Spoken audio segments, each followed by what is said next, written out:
environment for your family.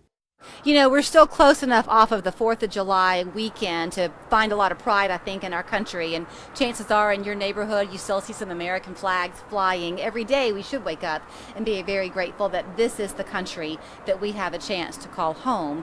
Patricia Watlington is back. She's brought with her Chris Devaney. Between the two of them and some other great caring souls in Chattanooga, they make up the Children's Nutrition Program of Haiti. I guess every time you've had a chance to go to Haiti, Chris, and you come back, you're aware too of how lucky you are to live here. Very much so. Yeah. So the mission of the Children's Nutrition Program of Haiti is to do just that, to provide resources and food and health care, really, to these children who live in beyond impoverished conditions. That's right. And you know, we can talk about this in a minute, and I'll let Patricia talk about it too, but we had this recent assassination, and you know, quite frankly, I feel like people kind of have Haiti fatigue here. Mm-hmm. But I got to say, CNP has been making strides for years with rehabilitation in our area with malnourishment. I mean, the malnourishment rate with kids in Haiti is like over 25%. Wow. And in our area, it's much, much less than that. But we have real problems right now. So what's going on. That's the reason that you wanted to come on today, because just last week, is that right? The president of Haiti was assassinated? Yes, last Wednesday morning. And so it gets a little bit cumbersome because you do hear the stories of the political trials in Haiti, but for all intents and purposes, he had been trying to do some good through their parliament, and now that's kind of been waylaid, perhaps. Yes, absolutely. And as Chris said, you know, people are tired, fatigue of Haiti.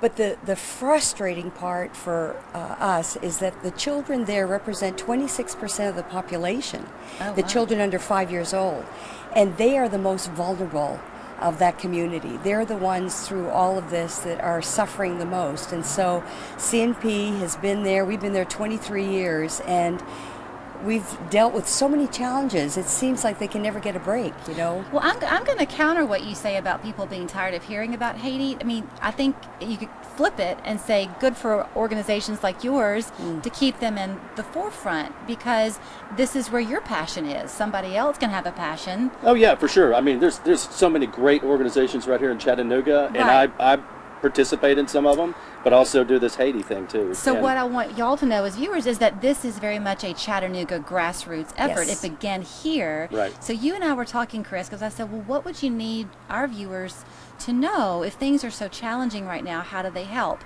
And you said, well, we're always looking for dollars. And then you went on to say how y'all are already trying to think how to work around some obstacles that are in place. You kind of have a don't take no for an answer attitude. Well, yes, we have several in our organization that have a take no for an answer, right?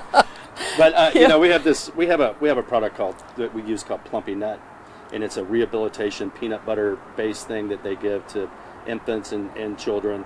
And right now we have to get it in Port-au-Prince, which is about 40 miles away. But the product actually is made in the north part of the country. And quite frankly, what we're trying to do is figure out because we can't get into Port-au-Prince right now. We haven't been able to. There's a lot of gang violence and now the assassination. So what we're trying to do is figure out a way to get a charter flight from the north down to where we are and bypass all that. So any kind of dollars.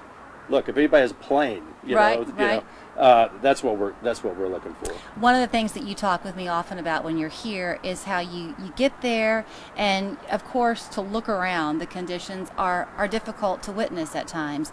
But what's more remarkable is that here they live like this, and there's a smile on these children's faces. They're happy people. It's amazing, and they have absolutely nothing to deal with. The first time I went to Haiti was with Chris and Mitch Mutter, and I remember Chris looked at me in the back of this very old van that we were in and said, Haiti will either grab you or it won't. And the children, you can't help but just fall in love with the kids. And so the goal for us is to change this next generation of kids so that they can be nourished enough so they can pull their country out of poverty. Well, and think about that statistic. We only have a couple of minutes left, but if 25% of the country is children under 5 and under, that's correct. Think about if you can get in there and educate them, keep them well fed, let them see what a Western country can do to aid them. You have a chance to really grow their future. Yeah. And our program actually is not about necessarily feeding them. We do this rehabilitation thing. It's actually trying to teach them how to help themselves, because it's things that are not passed down from generation to generation about nutrition, which we all take for granted here in the United States, Right. for the most part. And it's a thing to make, help people help themselves. So here's how you can help if you feel called. It's the Children's Nutrition Program of Haiti. As we said earlier, it was created right here 23 years ago by some people who just felt moved to help. Yes. Other people now have joined the ranks, and you are welcome to join the mission as well. The phone number and website and mailing address right there on your screen. Thank you, Julie. Thank you. you for Thank you having very us. much.